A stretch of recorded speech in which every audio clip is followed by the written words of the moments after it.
Netanyahu को Hezbollah ने बेचैन कर दिया है।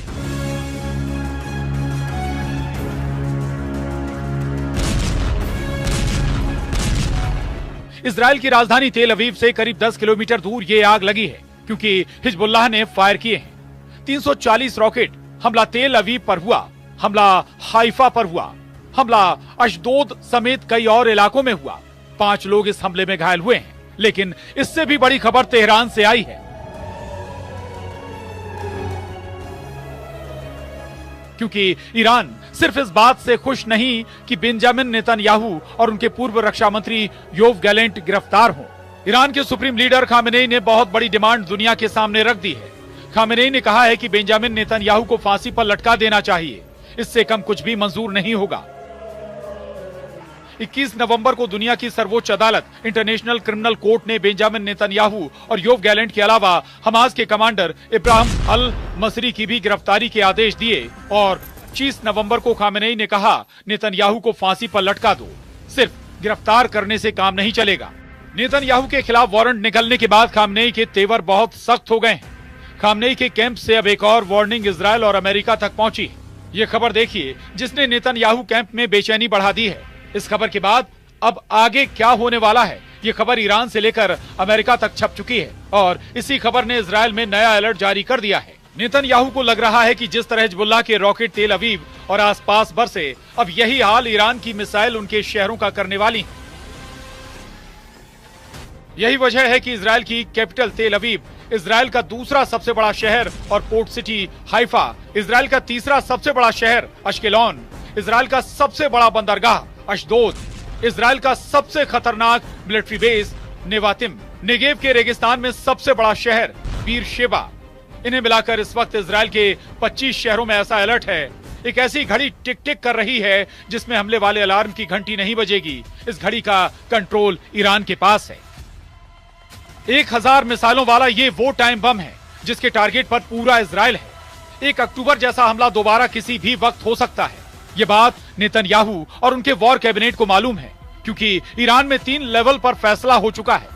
पहला लेवल यानी सबसे बड़ा इशारा ईरान के सुप्रीम लीडर अली खामेनेई से मिला। उन्होंने कह दिया है कि 26 अक्टूबर को हुए हमले का जवाब देना जरूरी है।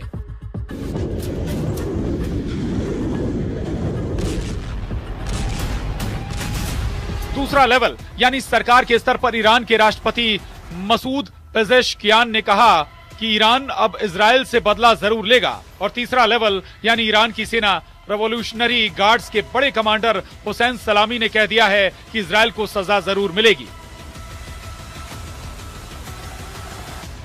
1 अक्टूबर को ईरान जिस तरह से इजराइल पर बैलिस्टिक मिसाइलों की बरसात कर रहा था, ये तीनों ऑर्डर उसी हमले की कामयाबी और फिर इजराइल के जवाबी हमले के असर को लेकर दिए गए हैं।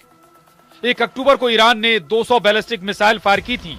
इस बार ईरान 1000 मिसाइल फायर करेगा तो क्या होगा? ये बात इजराइल से ज्यादा अमेरिका को परेशान कर रही है, क्योंकि युद्ध बढ़ा तो खाड़ी में अमेरिका के अड्डे ईरान के सॉफ्ट टारगेट बन सकते हैं।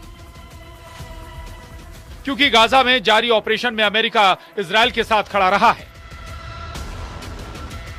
बहुत साफ है कि ईरान में हर लेवल पर यह बात पक्की हो चुकी है कि अब इजराइल पर काउंटर अटैक उसकी जिम्मेदारी बन चुकी है। लेकिन क्या यह इतना आसान होगा? आखिर ईरान और इजराइल के बीच में सबसे बड़ा युद्ध होने जा रहा है। क्या इजराइल पर ईरान का हमला आज ही होने वाला है? क्या ईरान का बदला लेने वाला हथियार एक्टिव हो चुका है? इस वक्त इजराइल और अमेरिका दोनों ईरान में होने वाली हर हरकत पर नजर रख रहे हैं। उनकी टेंशन बढ़ गई है। अब अमेरिका भी परेशान है कि ईरान ने इजराइल पर तीसरी बार हमला किया तो उसके पास भी युद्ध में शामिल होने के अलावा कोई रास्ता नहीं बचेगा। जबकि ट्रंप कह चुके हैं कि वो युद्ध खत्म करेंगे। लेकिन दूसरा सच ये है कि गाजा और लेबनान में अब भी इजराइल की बमबारी नॉन स्टॉप चल रही है। लेबनान में इजराइल और हिजबुल्लाह के युद्ध का अब तक का रिजल्ट देख लीजिए। लेबनान में 3600 से ज्यादा लोग मारे जा चुके हैं, 15000 से ज्यादा घायल हैं। इजराइल के 110 सैनिक और करीब 50 नागरिक मारे गए हैं। लेबनान में करीब 12 लाख की आबादी बेघर हो चुकी है। उत्तरी इजराइल में 60,000 लोग अपने घर खाली करके दक्षिण की तरफ जा चुके हैं। कोड्स के तेवर ऐसे समझिए कि जैसे ही हिजबुल्लाह ने तेल अवीव को टारगेट बनाया, कुछ ही घंटों बाद बेरूत का ये हाल हुआ। नेतन्याहू के फाइटर जेट्स ने बेरूत में बंकर बस्टर बम गिराने शुरू कर दिए लेकिन इजराइल अब ईरान के अगले हमले के लिए तैयार हो रहा है, जो उसे लग रहा है कि किसी भी वक्त लॉन्च किया जा सकता है। ये तनाव अब पूरी दुनिया महसूस कर रही है, इसमें कोई शक नहीं। अब सवाल है कि ईरान काउंटर अटैक नवंबर में करेगा या दिसंबर तक इंतजार करेगा। क्या ईरान इस बार भी इजराइल पर बैलिस्टिक मिसाइल से अटैक करेगा, या फिर वो ड्रोन या फिर कोई और नया हथियार या जरिया तलाशेगा जिसके बारे में नेतन्याहू ने सोचा भी नहीं होगा। ईरान बार बार वार्निंग दे रहा है। क्या ये माइंड गेम है या फिर वाकई खामेनेई के जनरल इस पर बटन दबाने के लिए तैयार हैं? ये बात इजराइल के लिए डिकोड करना सबसे बड़ा चैलेंज बन चुका है।